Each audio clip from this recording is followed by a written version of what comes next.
विकासनगर विधानसभा से उत्तराखंड क्रांति दल ने अपना प्रत्याशी प्रीति थपलियाल को घोषित किया।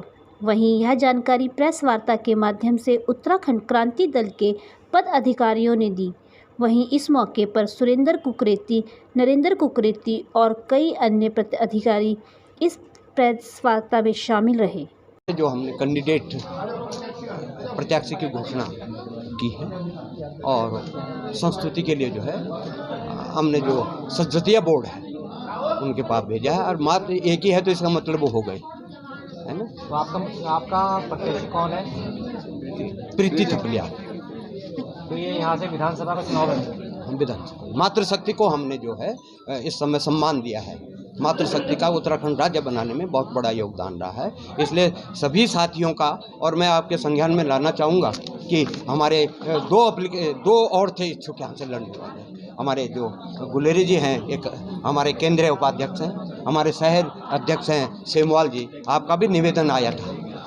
लेकिन सर, आपके कितने उम्मीदवार इस विधानसभा चुनाव में उतारे जा रहे हैं?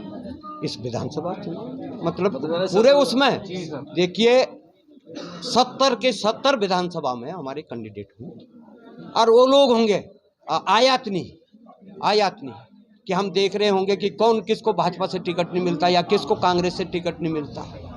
ऐसी हमारी नज़र नहीं है।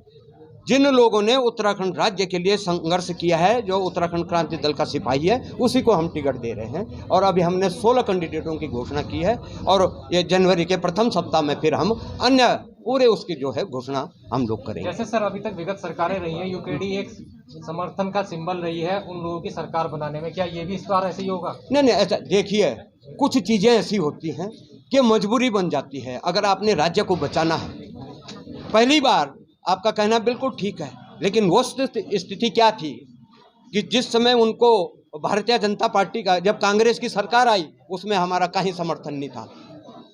कांग्रेस जब हमारे पंडित नारायण दत्त तिवारी जी थे तो उत्तराखंड क्रांति दल ने कोई समर्थन नहीं दिया। माननीय हमारे जो खंडूरी जी जब हम बने तो वहाँ 3 आदमियों की कमी पड़ गई और 3 ही थे हमारे, तो हमारे 9 बिंदुओं पे हम लोगों ने जो है समर्थन दिया था। और अगर हम समर्थन ना देते, अगर भाजपा की सरकार ना बनाते तो 6000 करोड़ रुपए का और 600 करोड़ रुपए का अतिरिक्त बोझ उत्तराखंड राज्य पे पड़ता। फिर 6 महीने के बाद चुनाव होते तो वो नुकसान किसका था?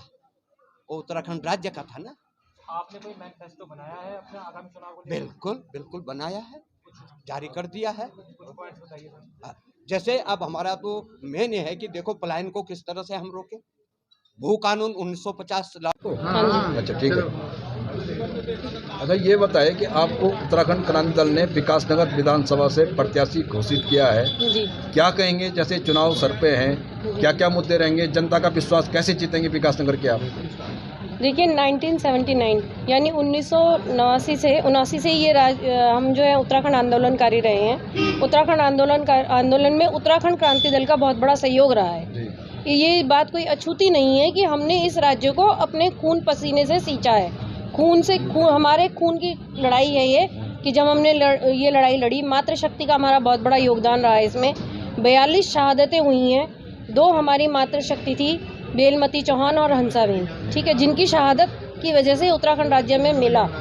लेकिन जब 21 साल इस राज्य के हो गए, आप कहाँ देखते हैं इस राज्य को? बताइए क्या है इस राज्य में, कितनी कमियां हैं इस राज्य में।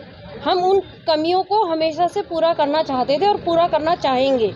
ये राज्य हमारा है और हम इस राज्य को संभालने के लिए हमेशा से प्रतिबद्ध हैं। इस विधानसभा के लिए क्या ऐसा कुछ कर पाएंगे आप? देखिए, इस विधानसभा में बहुत कमियां हैं। अब आप पूछ रहे हैं तो आपके सवाल का जवाब मैं देती हूँ। नशा इस विधानसभा में घर घर पहुँच चुका है। 12, 13 साल, 14 साल के बच्चे नशा कर रहे हैं। ये सबको पता है कि स्मैक आ रही है, ठीक है। जब स्मैक आ रही है और स्मैक पकड़ी भी जा रही है, मैं ये नहीं कहूँगी कि प्रशासन इसमें कोई कोताही बरत रहा है या प्रशासन इसके लिए ढीला साबित हो रहा है, ऐसा कुछ नहीं है। लेकिन वो आ कहाँ से रहा है? जब प्रशासन पकड़ रहा है, राज्यों की सीमाएं सील हैं, फिर भी हमारे यहाँ स्मैक आ रही है, अवैध शराब, smack.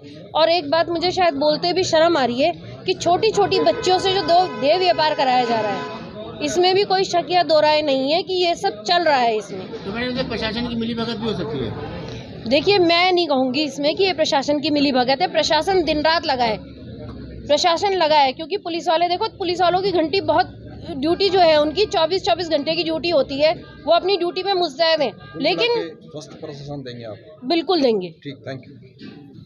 Anil Dubey, Divya times India, Vikasnagar.